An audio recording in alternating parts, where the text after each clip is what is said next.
அவருக்கு என்னப்பா குலசாமி அள்ளி கொடுக்குது அப்படின்னு சொல்லுவாங்க.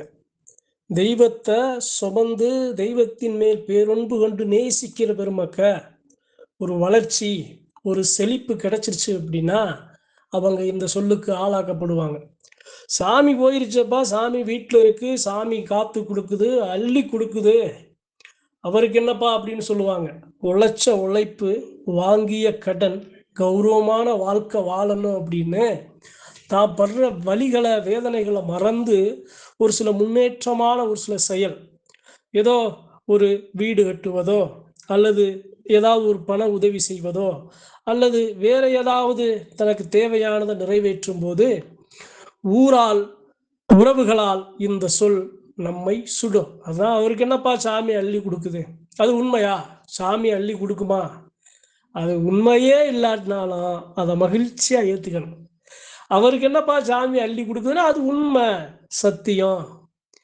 என் சாமி அசைவு இல்லாம, என் சாமி உத்தரவு கொடுக்காம, என் சாமி அனுமதி இல்லாம எனக்கு ஏதாவது நடக்குமா? எனக்கு அந்த எண்ணம் பிறக்குதுல்ல.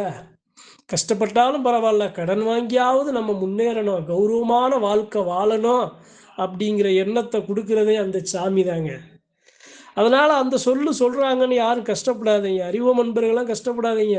அவங்களுக்கு நன்றி சொல்லுங்க. எதுக்கு நன்றி சொல்லணும் தெரியுமா? 10 விஷயங்கள் இருக்கு. ஒன்னொன்னா சொல்லி வரேன்.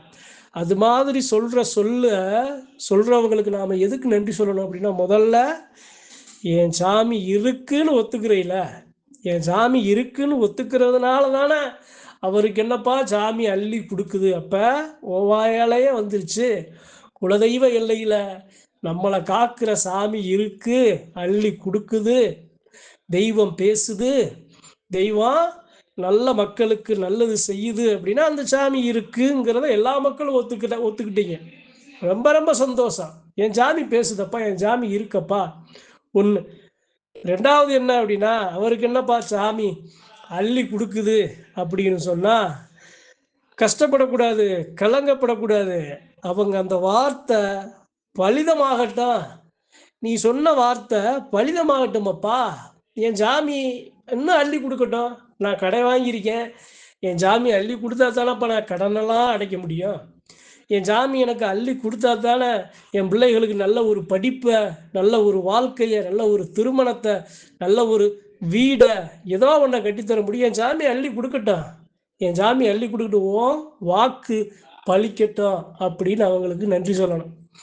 மூணாவது என்ன அப்படின்னா, என் சாமி என்கிட்ட பேசுது, உண்மை சத்தியம். என் தெய்வம் என்கிட்ட நிற்கிது, என் தெய்வம் என்னைய பாதுகாக்குது, என் சாமி என்னுடைய தேவைகளை நிவர்த்தி செய்யுது, என் தெய்வம் எனக்கு என்னுடைய நிலையறிந்து அள்ளி கொடுக்குது. நான் பாக்கியசாலின்னு பெருமைப்படுங்க. ஒன்றுமே இல்லை, குடிக்க கஞ்சி, வீட்டில் வறுமை இருந்தாலும் இந்த சொல்லு கிடைக்குதுன்னா பரவாயில்ல, அந்த சாமியால் எனக்கு இந்த பேர் கிடைக்குது அப்படின்னா நான் பாக்கியசாலின்னு பெருமைப்படுங்க. 3.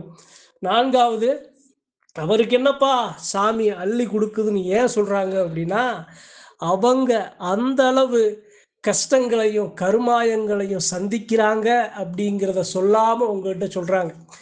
நான் நல்லா இல்லை, அதனால அதே சாமியை கும்பிட்ற நீ நல்லா இருக்க, அதனால சாமி உனக்கு அள்ளி கொடுக்குது அப்படின்னா, உங்களை பழி சொல்கிற உங்களுக்கு இது மாதிரி சொற்களால் உங்கள் மனசை கலங்கப்படுத்துகிறாங்கல்ல, அவங்க கஷ்டத்தில் இருக்காங்கன்னு புரிஞ்சுக்கங்க. சரி. 5வது, ஆமாப்பா எனக்கு அள்ளி கொடுக்கும், ஏன்னா ஒன்றுமே இல்லாட்டினாலும் என் சாமிக்கு நான் செய்கிறேன்ல. பணத்தை பொண்ணை பொருளை அள்ளி கொடுக்கலாட்டினாலும் மனசால என் சாமியை கோடீஸ்வரனா நான் ஆக்குறேனே, நினைக்கிறேனே, மனவோட நம்புகிறேனே.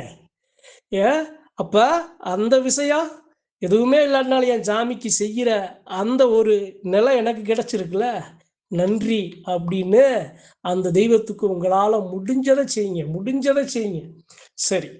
6வது, அவருக்கு என்னப்பா சாமி அள்ளி கொடுக்குது அப்படின்னா, என் மேலே சாமி வந்ததுனால எனக்கு இந்த மாற்றமா? இல்லை, என் மேலே சாமி வந்ததுனால என்னைய பயணிக்க வைக்குது.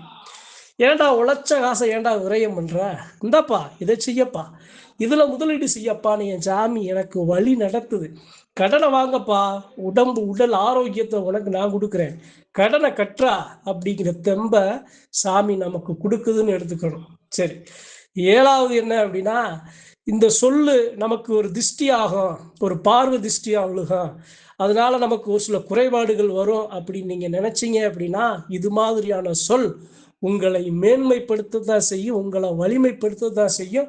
உங்களுக்கு தேவையானத குடுக்கத்தான் செய்யுமே தவிர, அந்த திஷ்டி உங்களுக்கு கிடைக்காது. பார்வை திஷ்டி உங்களுக்கு கிடைக்காது. சரி. 8வது, என் சாமி எனக்கு அள்ளி குடுக்குது அப்படின்னா, என் சாமி ரூ. 10 குடுத்தாலும் 10,00,000 10 கோடியா ஏத்துக்கிற ஆளு நானப்பா. என் சாமி எனக்கு எதுவும் குடுக்க வேணாம். என் சாமியோட அருள் பார்வை கிடைக்குது பாரு. வாயால சொல்றவரு. அப்ப அந்த சாமியோட அருள் பார்வை எனக்கு கிடைச்சிருச்சு. அந்த சாமி என்னைய முகம் பார்த்துருச்சப்பா அப்படின்னு அந்த சாமியை நினைச்சு உரிமையோட சொல்லுங்க, என் சாமி என்கிட்ட பேசுது, என்னைய காக்குது, அருள் பார்வை எனக்கு கிடைக்குது அப்படின்னு. 9வது, அவனுக்கு என்னப்பா சாமி அள்ளி கொடுக்குது அப்படின்னு சொன்னவங்க வாயில கொஞ்சம் சர்க்கரையை போடுங்க. இந்தாப்பா, நீ இந்த வார்த்தை சொன்ன, இந்தா உன் வாயில நான் சர்க்கரை போடணும். நீ சொன்னது சரிதானப்பா. நீ சொன்னது என் சாமி எனக்கு அள்ளிதானப்பா கொடுக்குது. வாயை திறப்பான்னு அவங்க வாயில சர்க்கரையை போடுங்க. 1% பலிக்கிறது 100% பலிக்கட்டும். சரி. 10வது, அவருக்கு என்னப்பா சாமி அள்ளி கொடுக்குது அப்படின்னா, அள்ளி கொடுக்குமப்பா, இறைச்ச கிணறு தாண்டா ஊரும். என் சாமி எனக்கு கொடுத்தாலும் அந்த காசை வச்சு என் சாமிக்கு நான் செய்கிறேன் பாரு. பதுக்கலை, படத்தை ஒழிக்கலை, தீய வினையில அநீதியான செயலுக்கு செய்யலை. அந்த கொடுத்த என் சாமி கொடுத்த பணத்தை சத்தியமான வழியில் நான் எதுக்கு செய்யணுமோ, எதுக்கு செயல்படுத்தணுமோ, எதுக்கு செலவழிக்கணுமோ அதுக்கு நான் செலவழிக்கிறேன்ல. அப்ப அந்த சாமி எனக்கு கொடுத்த பொற்காசுகளப்பா, அந்த சாமி எனக்கு கொடுத்த காசை காணிக்கையா நினைச்சு நல்ல மக்களுக்கு நல்ல விஷயங்களுக்கு தான் நானும் பயன்படுத்துவேன். நான் உழைச்சாலும் அந்த உழைப்புல வர்ற வருமானம் விரயமாகாம ஏழை எளிய மக்களுக்கு என்னால முடிஞ்ச உதவியை செய்வேன். சொல்லு, எனக்கு இன்னும் அள்ளி கொடுக்கட்டும். அள்ளி கொடுக்க கொடுக்க என்னால் முடிஞ்ச தான தர்மங்களை மக்களுக்கு செஞ்சுட்டு போகிறேன். அள்ளி கொடுக்க கொடுக்க புண்ணியங்களை சேர்த்துட்டு போகிறேன். அள்ளி கொடுக்க கொடுக்க என்னால் முடிஞ்சதை என் சாமிக்கு நான் செஞ்சுட்டு போகிறேன்.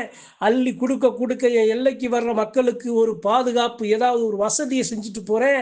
அள்ளி கொடுக்க கொடுக்க என்னால் முடிஞ்ச அன்னதானத்தை கொடுத்துட்டு போகிறேன்.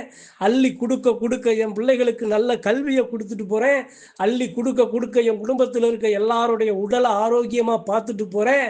அள்ளி கொடுக்க கொடுக்க என் உறவுகளை அணைச்சி என்னால் முடிஞ்ச உதவியை செஞ்சுட்டு போகிறேன். அள்ளி கொடுக்க கொடுக்க சாமியை மனவோல வணங்க போகிறேன். அள்ளி கொடுக்க கொடுக்க சாமிக்கு காலத்துக்கும் தொண்டு செய்கிறேன். உன்னால் முடிஞ்ச ரூபாயா காணிக்கிய காலத்துக்கு உனக்கு கொடுத்துக்கிட்டே இருப்பேன் அப்படிங்கிற உறுதி இந்த சொல்லால உங்களுக்கு கிடைக்குங்கிறதா சத்தியமான உண்மை. அதனால யாராவது சொல்றாங்க அள்ளி கொடுத்து உனக்கு என்னப்பா சாமி அள்ளி கொடுக்குதுன்னு சொன்னாலும் சந்தோஷமா ஏத்துக்குங்க. அப்பா, உன் வாயால இந்த சொல் என் தெய்வம் இருக்கு, எனக்காக இருக்குன்னு சொன்ன சொல்லுக்கு உன் வாயில சர்க்கரை போடணும்னு சர்க்கரையை கொடுங்க, இனிப்பை கொடுங்க. நன்றி, வணக்கம். மற்றும் ஒரு பதிவில் சந்திப்போம்.